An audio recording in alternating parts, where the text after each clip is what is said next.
सैयदा ज़हरा फातिमा ज़हरा उम्मे अबीहा मादर हसनैन सैयदा ज़हरा फातिमा ज़हरा सैयदा ज़हरा फातिमा ज़हरा या बिन्ते नबी सैयदा या फातिमा ज़हरा या बिन्ते नबी सैयदा या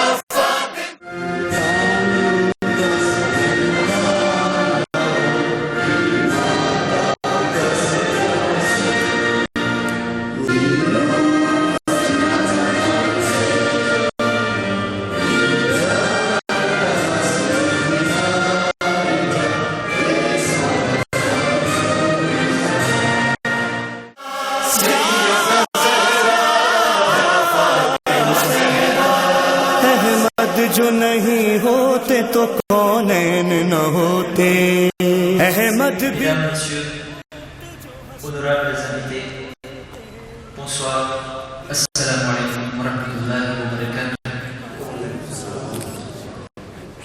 Tout d'abord, c'est avec une fierté et beaucoup de joie que nous accueillons ce jour, en cet après-midi du 5 mars 2014, des hautes personnalités pour une meilleure cause. Au nom de l'association ISMA, nous vous souhaitons tout d'abord à tous et à toutes la bienvenue ici au centre Rasoul Akram.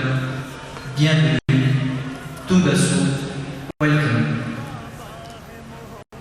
Mesdames et messieurs, soyez alors rassurés que la cérémonie organisée aujourd'hui pour l'inauguration du dispensaire Chablis d'Al-Shifa fait partie des œuvres sociales, une aide précieuse pour la population défavorisée et les nécessités de notre ville.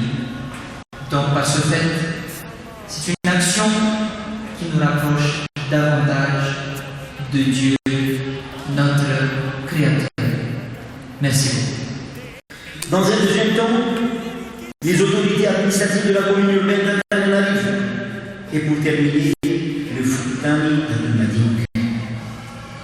Avant de conclure, nous tenons à remercier le bon Dieu de nous avoir donné l'opportunité de créer ce dispensaire. Sans votre soutien, ce vœu très cher n'aurait pas pu se réaliser.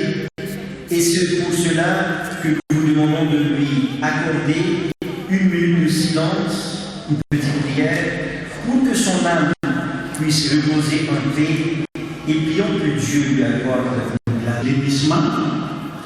André Matou, assalamu alaikum. Zayfuriyetu amiyata sirfunaitaru sarayaya. Yanaruf jamunasa au ministère de France à la Mamboka. Zayayata baitsanga tatabuti. C'est faire la salita au ministère de France à la Mamboka.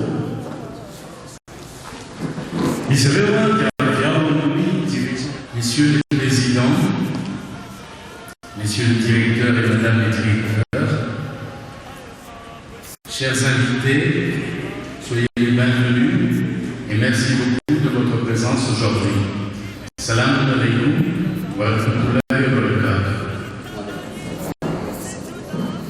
Je commence au nom de Dieu, le clément et le miséricordieux. Amen.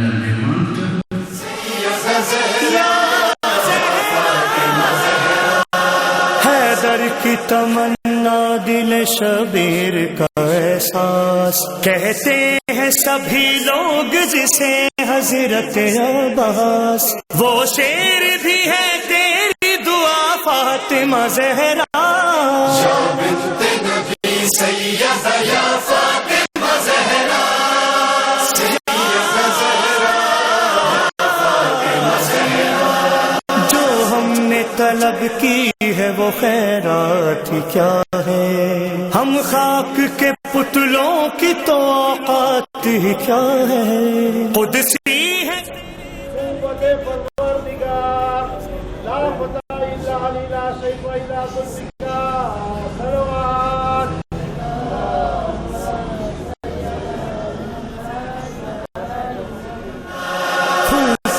सब इम्कान तेरे हाथों पे बीबी, जब आता है कुरान तेरे हाथों पे बीबी। कुरान कहे सल्ले अला फातिमा ज़हरा,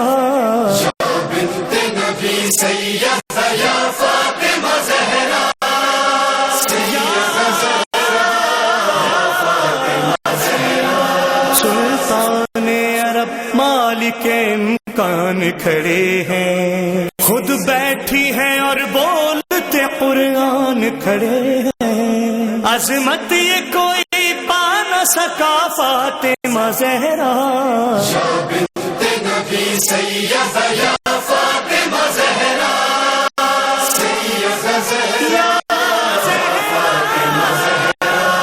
कुरान में कहीं भी जो तेरा नाम न आया, मनहूस था खालिक को तेरे नाम का पर्दा। आयात बनी पर्दा तेरा फातिमा ज़हरा,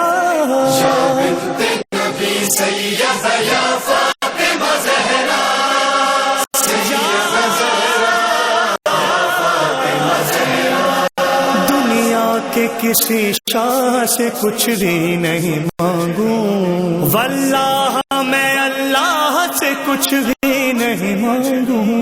मिल जाए अगर तेरी रिज़ा फातिमा ज़हरा। शैतान रजीम बिस्मिल्लाहिर्रहमानिर्रहीम। આપ સર્વે સાંભળનારાઓ અને સર્વે મોહતરમ અમારા વહાલા મોમિનીન મોમિનાત જે છે, અસ્સલામુ અલૈકુમ વરહમતુલ્લાહિ વબરકાતુહ। આજના દિવસે 5 માર્ચ 2014ના બપોરના બરાબર 4:30 વાગ્યે અહીં ડિસ્પેન્સર શબ્બીર દારૂ શિફાનું ઉદ્ઘાટન અને ઇનોગ્રેશન કરવામાં આવી રહ્યું છે। અને તમે મારા પછવાડે જોઈ રહ્યા છો કે સરકારી હોદ્દેદારો યાની કે મિનિસ્ટર દ સાંતેના સંચાલકો પણ આવેલા છે, ઇનિસ્માના પ્રમુખ સાહેબ પણ છે અને મોંઘેરા મહેમાનો સરકારી તેમજ આપણા મોમિનીન મોમિનાત ભાઈઓ બહેનો પણ આવેલા છે। અઝાને મોહતરમ, આપણે જે છે અત્યારે જોઈ રહ્યા છે કે આ ડિસ્પેન્સર શબ્બીરની અંદરમાં જેનું પૂરું ફિનાન્સમાં અને માલી મદદ જે છે અલ્હાજ મોઇઝભાઈ હસન અલી આપેલી છે। તમે અત્યારે વાંચી રહ્યા છો કે આ ડિસ્પેન્સરની અંદરમાં રેડશોસે છે, પ્રીમિયર એતાજ છે અને દુઝિયમ એતાજ યાની કે 2 માળાની 2 મજલાની આ એક ડિસ્પેન્સર ખોલવામાં આવી છે। અને ખુશીની વાત એ છે કે આ ડિસ્પેન્સરની અંદરમાં કોઈ પણ જાતનો ડિફરન્સ કરવામાં નહીં આવે, યાની કે ગરીબોને પણ સહકાર મળી શકશે, ઇલાજ મળી શકશે, અમીરોને પણ અહીંયા દવા દૂરી મળી શકશે। એવી જ રીતના અગર એ હિન્દી હશે, ખોજો હશે અથવા બીજે પણ કોમનો હશે, માલાગાસી હશે, જે પણ પ્રકારનો હશે, જે પણ જાતનો હશે, એ સર્વેઓને જે છે અહીં ખાતે ઇલાજ કરી શકવામાં આવશે। તો અઝાન મોહતરમ, તમે લોકો જે છે અત્યારે એક શામ્બ્ર અથવા એક રૂમ ડૉક્ટરોના તમે નિહાળી રહ્યા હશો કે જ્યાં એ લોકો કોન્સલ્ટેશન કરશે અને સાથોસાથ અહીંયા એક દવાખાનું અને ફાર્મસી પણ મોજૂદ છે। તો ઇન્શાલ્લાહ તાઆલા જે છે થોડી જ મિનિટમાં જે છે આપણે અલ્હાજ મોઇઝભાઈ હસન અલી તેમજ ઇન્શાલ્લાહ ઇનિસ્માના પ્રમુખ અને સંચાલકોનો આપણે ઇન્ટરવ્યૂ તમારી સમક્ષ રજૂ કરશું। અઝાન મોહતરમ, આપણી સમક્ષ અત્યારે અલ્હાજ મોઇઝભાઈ હસન અલી અને શેખ હનીફ સાહેબ મોજૂદ છે અને આપણે એમનું ઇન્ટરવ્યૂ લઈ રહ્યા છે। મોહતરમ મોઇઝભાઈ અને શેખ હનીફ, માશાલ્લાહ આજે આ ઇનોગ્રેશનના મોકા ઉપર સર્વે લોકો ખુશ હતા અને એમ સમજો કે આપણી પૂરી કોમ્યુનિટીનું એક સપનું જે છે રિયાલિઝે થઈ રહ્યું છે। તો આજે તમારું સેન્સેશન, તમારા અહેસાસ, તમે શું અટાણે મહેસૂસ કરી રહ્યા છો, અગર તમે ખાલી 2 બોલમાં જો કહેવા માંગો તો? બિસ્મિલ્લાહિર્રહમાનિર્રહીમ।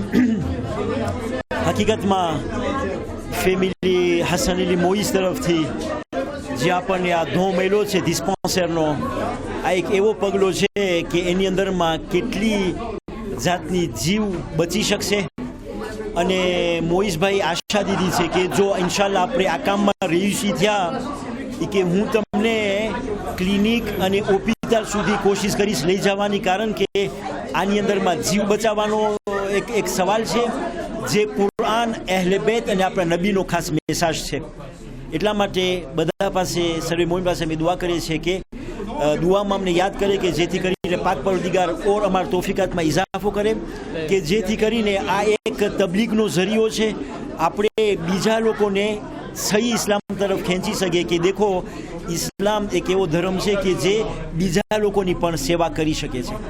એક છેલ્લો સવાલ મને પૂછો તો કે આપણે ઘણા વર્ષોથી આ એક સપનું છે કોમની અંદરમાં કે આપણા પાસે એક ડિસ્પેન્સર હોય, નાની ક્લિનિક હોય, પણ માલ્યોરઝમાં આજ દિવસ સુધી ઊભી ના થઈ. પણ એવી શું વસ્તુ હતી કે જે તમને ધગશ આપ્યું, તમને અંકુરાશે કર્યું કે ના આપણે એક ક્લિનિક હોવી જોઈએ આપણા માટે, અને એ પણ ખાસ કરીને મરહૂમ આપણા શબીરભાઈના નામ ઉપર, એનું મકસદ શું છે પછવાડ? જ્યારે મરહૂમભાઈ શબીર ઉપર જે એક્સિડન્ટ બન્યો એમાંથી બધાને માલુમ પડ્યું કે અહીંયા મડાગાસ્કરમાં સર્વિસ મેડિકલ એકદમ ફેબલ છે. હાલાંકि ખુદાએ આપણી કોમને પૈસો દીધો છે, ખુદા આપણી કોમને તાકાત દીધી છે, એવો આપણો રિલેશન છે સરકારની સાથે, આપણે બહુ ઘણી વસ્તુ કરી શકીએ. એટલા માટે બીજા જીવને બચાવવા માટે અને જેનો અજર મરહૂમ શબીરને અલ્લાહ સુબહાનો તઆલા કબરમાં આપે એટલા માટે મોઈઝભાઈ તૈયાર થયા છે આ પ્રોજેક્ટની અંદરમાં. અને આ પ્રોજેક્ટમાં આવવા પહેલાં મોઈઝભાઈની એક મોટી મેળી છે 3 એતાજની, બહુ મોટી અંડરવાગીમાં બહુ મોટી મેળી છે, એને પ્રોપોઝિશન કરેલો હતો કે આપણી કોમ માટે આપણે એક મોટી ક્લિનિક બનાવે, પણ માલ્યોરઝમાં તોફીક ન મળી. તે માટે હજી એના દિલમાં તમન્ના રહી ગઈ છે કે આ ઇન્સાનિયતનો